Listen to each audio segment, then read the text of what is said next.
Jangan lupa subscribe di YouTube channel Metro TV News dan juga nyalakan notifikasinya. Setiap kecelakaan pesawat selain tim SAR, tim DVI Polri juga menjadi garda terdepan. Sebab jenazah atau bagian tubuh dari korban yang ditemukan, tim SAR harus segera diidentifikasi untuk mengetahui identitas korban. Lalu bagaimanakah proses kerja tim DVI Polri dalam mengidentifikasi korban dan apa tantangannya? Sudah tersambung bersama kami, Kabid DVI Pusdokes Polri, Kombes Ahmad Fauzi. Pak Ahmad Fauzi, selamat siang. Selamat siang, Mbak Widya. Sehat-sehat selalu, Pak. Hingga siang hari ini ada berapa sampel DNA yang sudah diterima total oleh tim DVI? Sampai siang hari ini sekitar 104 sampel DNA yang tiba di Rumah Sakit Bayangkara Polri Kramat Jati. Itu terdiri dari 84 sampel DNA berasal dari antemortem yang kita ambil dari keluarga korban, dan 20 sampel DNA yang kita ambil dari pemeriksaan jenazah di kamar mayat. Oke, 80 dan 20 begitu ya Pak ya? Berarti sudah sekitar 100? Antemortem dan 20 postmortem. Oke, 104 antemortem. Sampel DNA. Oke, baik, kami catat terlebih dahulu. Lalu ini yang menjadi banyak pertanyaan tentunya mewakili juga dari keluarga korban, pemirsa, butuh waktu berapa lama untuk mengidentifikasi korban, mengingat katakanlah bencana sebelumnya ada faktor dari air laut, faktor dari cuaca yang semakin lama sampai ke tim DVI, maka semakin berat pula tantangan untuk mengidentifikasi, betul demikian Pak? Ya, namun pada prinsipnya identifikasi DVI tidak menuntut kecepatan. Kita lebih mementingkan ketepatan. Jangan sampai kita terburu-buru tapi salah dalam mengidentifikasi. Namun tentu saja kita tetap berusaha untuk secepat mungkin. Nah, ini juga tergantung banyak faktor. Jadi identifikasi itu sangat tergantung pada kualitas dan kuantitas data, baik antemortem maupun postmortem. Tanpa salah satu atau keduanya, tentu saja semakin sulit kita melakukan identifikasi.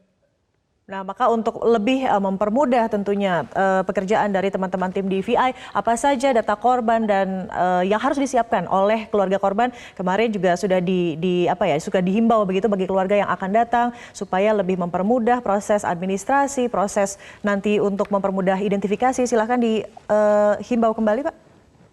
Ya, untuk keluarga korban tentu saja kita harapkan dapat membawa data-data antemortem yang kita butuhkan. Seperti dalam hal ini berkaitan dengan data primer yang kita butuhkan dalam identifikasi, dalam hal misalnya sidik jari. Sidik jari kita membutuhkan data berupa kartu keluarga, di mana di situ bisa terdapat NIK-nya, dan kita bekerjasama dengan Dukcapil dan juga Inavis, bisa kita telusuri sidik jarinya. Kemudian bisa juga ijazah, di mana di situ terdapat sidik jari, dan bisa kita bandingkan dengan sidik jari yang kita temukan di kamar mayat.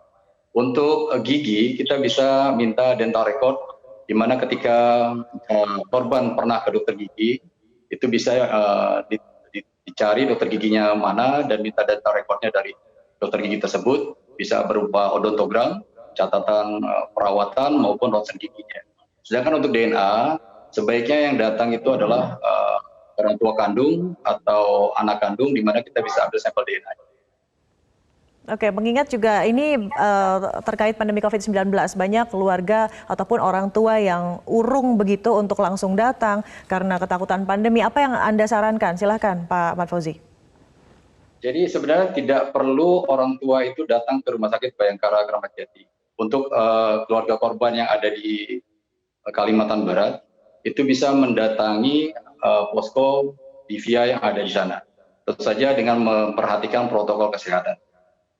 Untuk di Rumah Sakit Kramat Jati dan mungkin juga di Pontianak sana, bahwa setiap yang akan melaporkan akan dilakukan swab antigen, rapid antigen. Baik, sampai siang hari ini berarti total proses identifikasi masih berlanjut. Masuk informasi terkini dari redaksi, sudah ada 1 orang yang sudah berhasil diidentifikasi, tapi kami akan lanjutkan perbincangan dengan Pak Ahmad Fauzi selepas jeda pariwara berikut. Pemirsa tetaplah bersama kami di Breaking News Metro TV. Kabid DVI, selamat siang, masih bersama kami Pak Ahmad Fauzi. Ya, masih Mbak. Oke, baik. Tadi saya bertanya sebelum jeda pariwara, terakhir informasi masuk ke redaksi kami baru 1 orang yang sudah confirm teridentifikasi, betul demikian hingga siang hari ini juga? Ya, kemarin 1 orang telah teridentifikasi atas nama Oki Bisma, merupakan flight attendant dari Sriwijaya.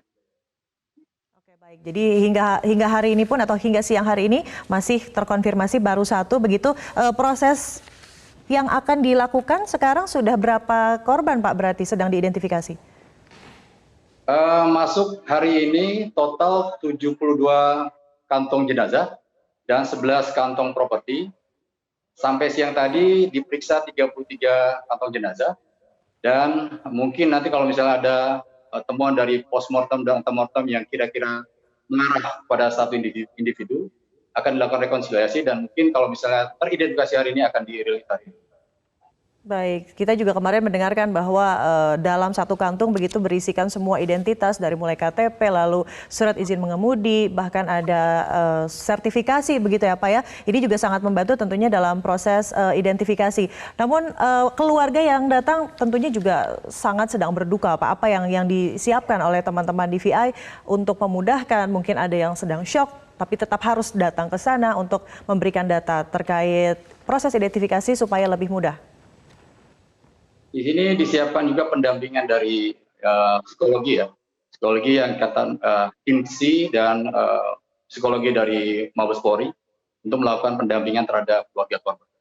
Sehingga disiapkan mentalnya sehingga pada saat memberikan keterangan itu lebih siap.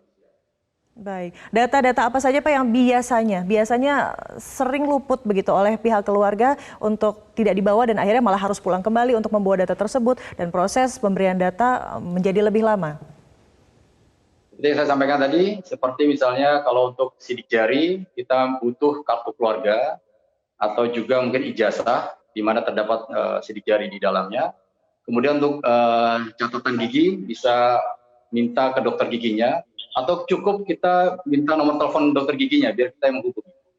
Biar kita minta catatan medis giginya, kemudian rosan giginya, catatan perawatannya dan lain sebagainya. Kemudian untuk DNA, diharapkan yang hadir itu keluarga inti dalam hal ini keluarga kandung. Misalnya ibu kandung, ayah kandung, anak kandung, jangan orang tua angkat dan lain sebagainya. Jadi itu nanti DNA-nya tidak bisa digunakan oleh keluarga. Tidak valid begitu ya, dicari berarti yang satu jalur darah begitu. Pak, tapi terakhir Pak Ahmad Fauzi melakukan investigasi terhadap kecelakaan serupa di tahun berapa? Saya tahun Air Asia, kemudian kemarin Lion Air, sebelumnya MH17 di Belanda, Sukhoi Superjet, ya banyak juga Mbak. Lumayan lah. Memang sudah sudah hatam begitu ya, bisa saya katakan demikian. Kejadian-kejadian apa yang juga harus diantisipasi hingga kita belum tahu, tentunya sangat dimaksimalkan proses pencarian dari korban Sriwijaya SJ182. Apa yang harus dipersiapkan lagi Pak untuk mempermudah proses identifikasi teman-teman DVI? Tentu saja yang disiapkan oleh tim DVI tentu saja kesehatan. Karena kita bekerja hampir dikatakan ya lembur. Dari jam 7 pagi kita sudah briefing sampai kadang-kadang sampai jam 11 malam kita melakukan evaluasi. Kemudian kita pulang ke rumah, terus besok datang lagi dan lain sebagainya. Tentu saja kita harus bisa mengatur waktu untuk istirahat. Ya. Kalau kita lihat Pak, Crisis Center untuk penyerahan semua data, penyerahan barang-barang apapun yang berkaitan untuk proses identifikasi lebih mudah 24 jam begitu.